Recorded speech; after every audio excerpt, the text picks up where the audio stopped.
Your mama's house. Where are you going to get food? Your mama making mama's fried house. chicken. I'm finna munch. Fried chicken. Jones barbecue and foot massage. Jones barbecue and foot massage. Jones. I'm here at the festival. It's the boy. Oh, is that your old ass? I have that thing. I don't see you. Oh, you're on my map now. I see you. Yeah, hold up. I'm gonna get out my Miata. Drive around my can of angry bees. Angry bees. Ooh, or do I want to drive an Evo? I've been wanting to tune up an Evo. I'm gonna do it. The 8 or the 9? I'm gonna do the 8. I think my tires are sufficiently warm now. Warm boy. Time to switch Think cars. I need to upgrade. What's the car I can drive? I don't want to. Are we going cruising or drifting? I kind of want to cruise. I got an Evo Mark 8 on the chopping block right now. Ooh, I wonder if they added any new cars. They added a top. Did you know about the Top Gear event yet? Nope. They added a Top Gear like race thing, kind of like the taxi business or whatever the fuck, where like you get different cars for that. So they added the Mercedes 6x6 in that. Like you just Oh yeah, I remember seeing that, and then I remember saying I'm gonna drift the fuck out of that. Right, dude, I've tried. I don't know if you can. Oh, I'll make it. Bruh, I've been trying. I have it. Do you get it for free? I am proud to. Yeah, you get it for free for just doing the event or whatever it's called. Do you have any of the Lego cars? Do you have the Lego DLC? No, I didn't buy.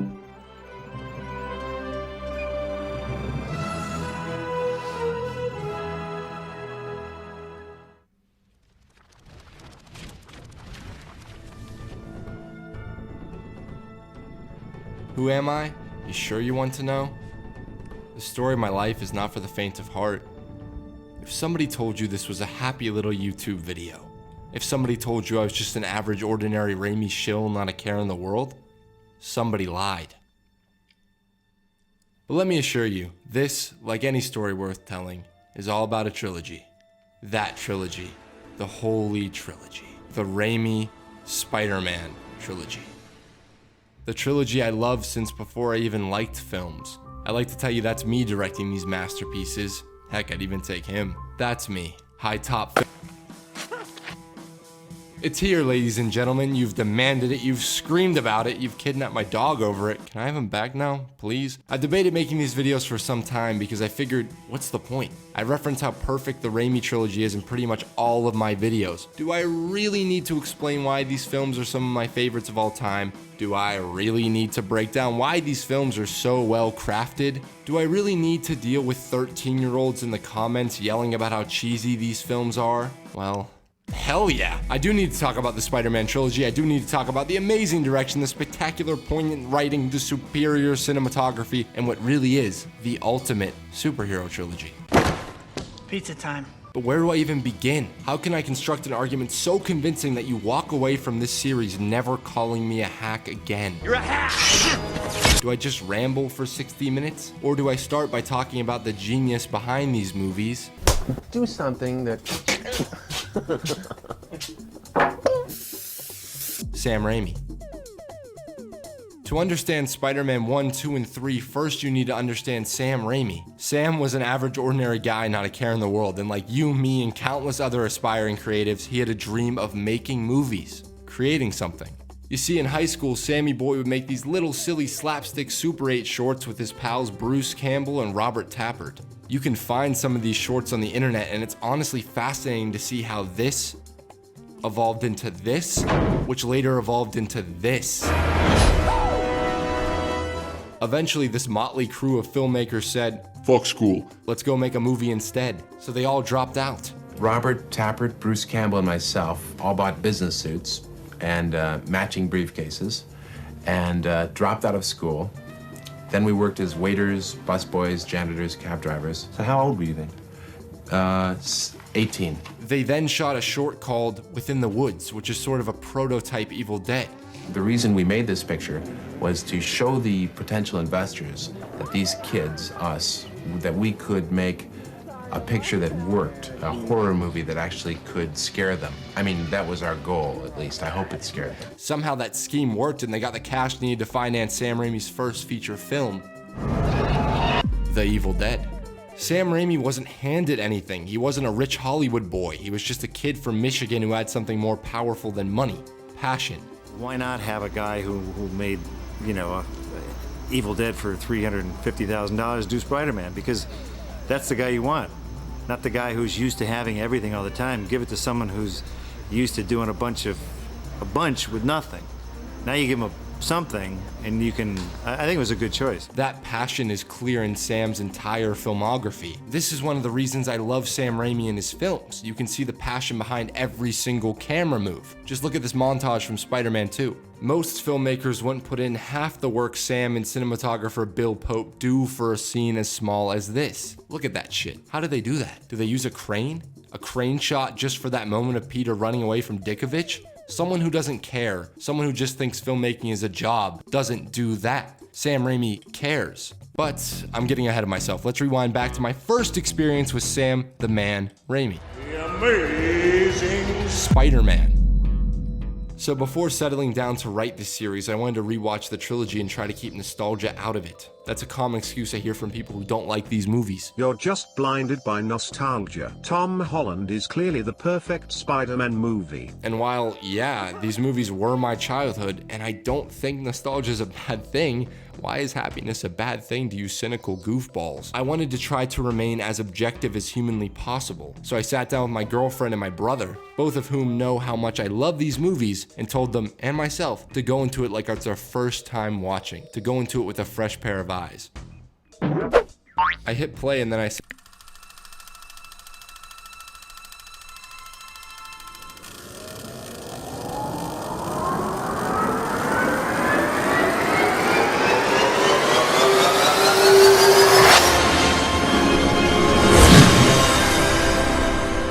yeah, this is still the best superhero origin movie of all time. Here's why. Aunt May? Aunt May? Is that an angel? Gee, did I say that? You have to understand that back in 2001, the world didn't know or care who Spider-Man was. I mean, they probably knew about the character from those silly little comic books and cartoons that spun webs and wore spandex, but the general public probably had no idea who Peter Parker was, who Uncle Ben was, who Mary Jane was. Raimi had the impossible job of introducing the world to this complicated character, and the David Koepp screenplay does exactly that by keeping things so simple. Within the first 6 minutes and 30 seconds of the film, we know the goals, the wants, and the personality of our protagonist, Peter Parker. We know he lives with his aunt and uncle. We know he's a huge weird science dork who gets bullied by everyone, including this bus driver. We know he's madly in love with the girl next door, Mary Jane, who's dating this early 2000s Deathstroke. We know that he's best friends with this rich kid named Harry Osborn, who has an abusive relationship with his father, Norman Osborn. We even know that Harry is constantly disappointing his father. We see in Peter's introduction to Norman that old Normie is more impressed with this kid that he just met than he is with his own son. Doesn't seem so bad. Yeah, now that you're a genius, I think he wants to adopt you. We can see the beginning of that resentment that will come to define Harry's character throughout the entire trilogy.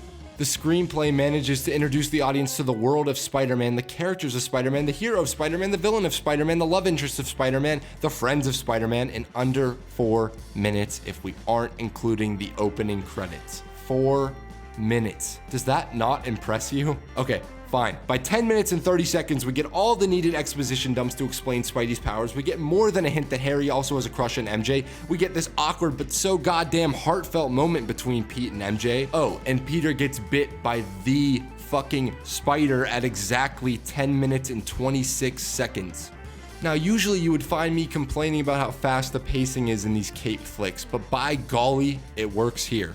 It doesn't feel rushed. Kep and Raimi established the basics, more than the basics actually, of pretty much every central character within the first 10 minutes of the film. They do this so they can spend the rest of the movie focusing on what matters, the relationships, the dynamics, and the growth of the characters.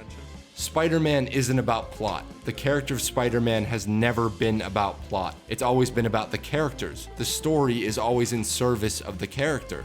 The beauty of this particular story, this plot, is its simplicity. We have parallel arcs going on for Peter and Norman. Peter grows into a hero while Norman descends into the villain. Their arcs smash into each other at this wonderful Thanksgiving scene I already made a video about, and because of that intersection of arcs, Norman kidnaps Mary Jane, and it's up to Spider-Man to save her and stop Norman. That's it. No magic blood, no turning the city into lizards, just a hero becoming a hero and stopping the villain. To put it simply, a simple plot allows for very Change? Yeah. Big change. complex characters. Spider-Man is nothing without Peter Parker, and gosh darn it, Peter Parker is just perfect in this film. Is he the perfect comic book Spider-Man who just leaps right off the page? No, but he's the perfect Spider-Man for this series. He's a complete dork, a complete relatable dork that you either were in high school or probably wouldn't talk to in high school. He's a hopeless romantic who says very melodramatic and often beautiful things when he gets the chance to. He has a bit of a chip on his shoulder, which is clear in the way he deals with Flash, Bonesaw, this schmuck, and most of the conflicts and confrontations he faces early on in the film. But most importantly, this Peter Parker is, and grows to be, a good kid and a great man. Peter in the Raimi trilogy is constantly faced with death, tragedy, loss, and so many other negative things that should and probably would destroy most people. But Peter's conflict in all three of these movies is learning to be a better man, a better Spider-Man, despite the tragedies he is constantly facing and will always face. What is it about Spider-Man that's going to make you go back and do the 4th installment? The love of the character, my fascination with Peter Parker as a good human being and somebody who is flawed like the rest of us, but finds the strength, always eventually somehow finds the strength to grow into somebody better than he was before. His arc in the first film is going from being I can't put that on the spot. would destroy most people, but Peter's conflict in all three of these movies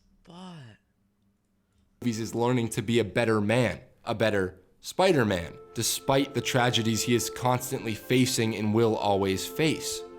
What is it about Spider-Man that's going to make you go back and do the 4th installment?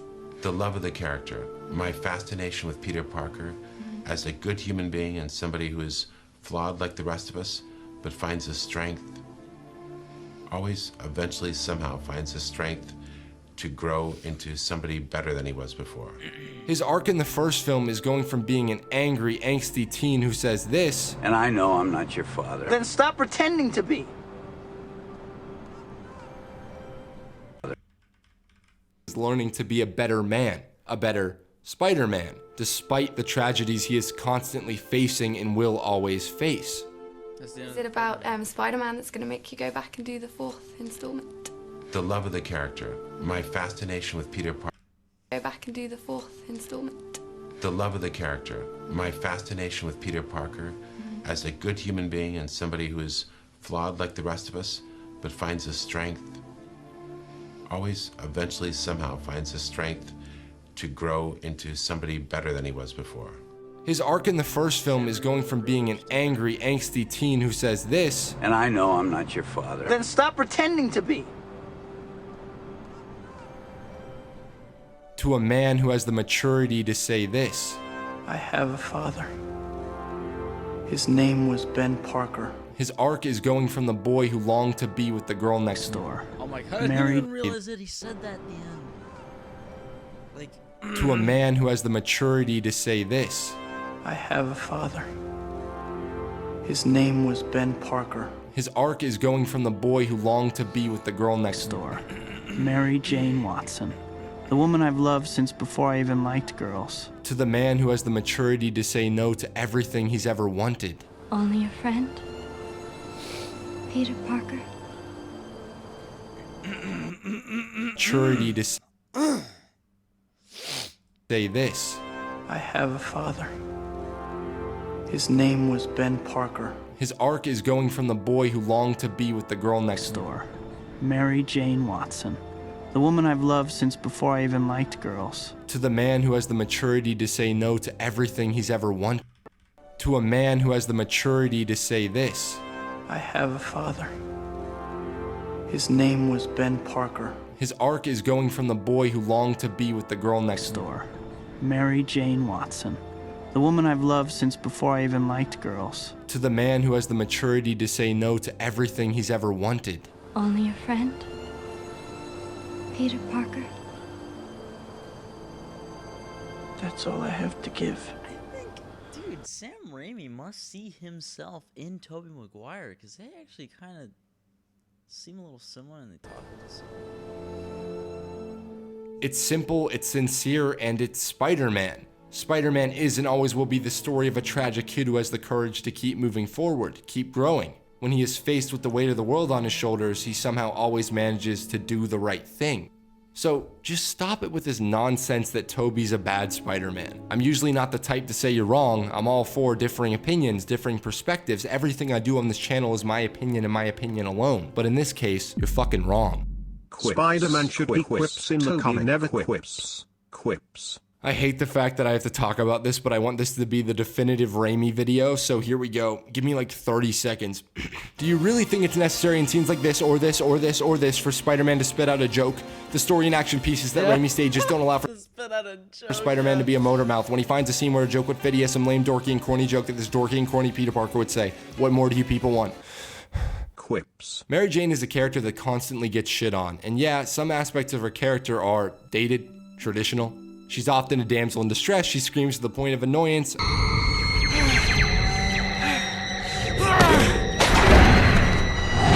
A very 1960s love interest. We've come a long way since 2002. Female characters in comic book franchises are now every bit as captivating and enthralling as the buff dudes in silly outfits. But to say that Mary Jane is not complex, especially in Spider-Man 1, is a load of Crap, mega crap. I touched on this in my Thanksgiving video, but Mary Jane has a lovely arc that definitely should get a little more screen time. MJ in this film learns to live for and love herself. At the beginning of the film, much like her comic counterpart, MJ portrays herself as the shallow party girl who enjoys taking rides in fancy cars, dating the jock, and then dating the rich kid, both of who idealize her and don't really see her. Those dudes don't see or care or encourage the fact that she wants to be an actress. They don't do much caring or encouraging at all. Maybe Harry loves her the best Harry Osborn could love someone, but it's not the love she needs. She's been dealing with abuse her entire life. Her persona comes from that. It comes from not being seen, which explains why she wants to be seen by everyone. There is one person who sees her, Peter, but not at first. He's always loved Mary Jane, maybe because he could sense that she felt unseen for who she is, much like him, but it wasn't genuine love. The first time he really gets to know her, the first time they both see each other, is in the backyard. The scene starts with Mary Jane walking away from the anger and hatred of her father. She initially talks to Peter to avoid facing her parents. Their conversation starts with typical icebreakers. So where are you going after you graduate? But then there's this moment, this often overlooked and unappreciated moment where Peter asks MJ what she wants. Can't wait to get out of here. One viewer. I wanna. Forward as much. At first, she's afraid of what he might say.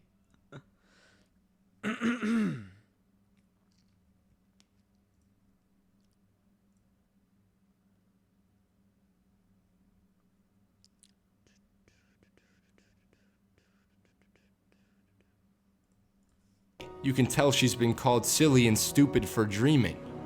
I wanna. Such a long video. I kind of build my drift cars almost exactly opposite how I build my like drive in a straight line cars. Makes sense. Yeah, that's what you're supposed to do. I mean, it didn't really hit me until the other day that I was doing it like that, but it hit me and I was like, wow.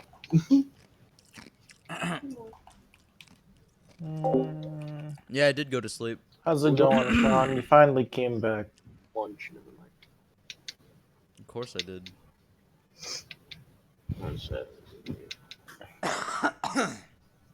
I could use more brake force. That one. Alright, my differential's all set. Alright, where you at, BB Grill? Just throwing a little tune on this car. So Here's the Hot Wheel. Yo, do you know how to get the Hot Wheels cars? Yeah, I think I have that one. I don't really like it. Like the weird bubble top one. Yeah, it's really ugly Did you go in to my sleep, opinion. Jen? I think that's kind of the point of it, but Look at the flames on that thing.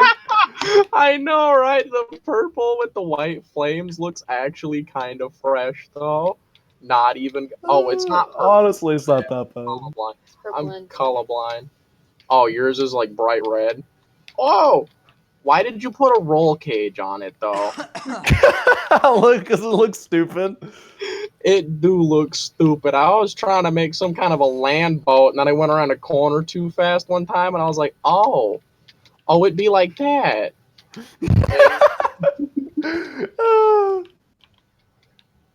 Ah! Keep going in the dirt. I'm watching you instead of the road. That's how tandem would really be, though. Jen? Get fucking sideways, you goddamn monster. Jesus. No, stop it.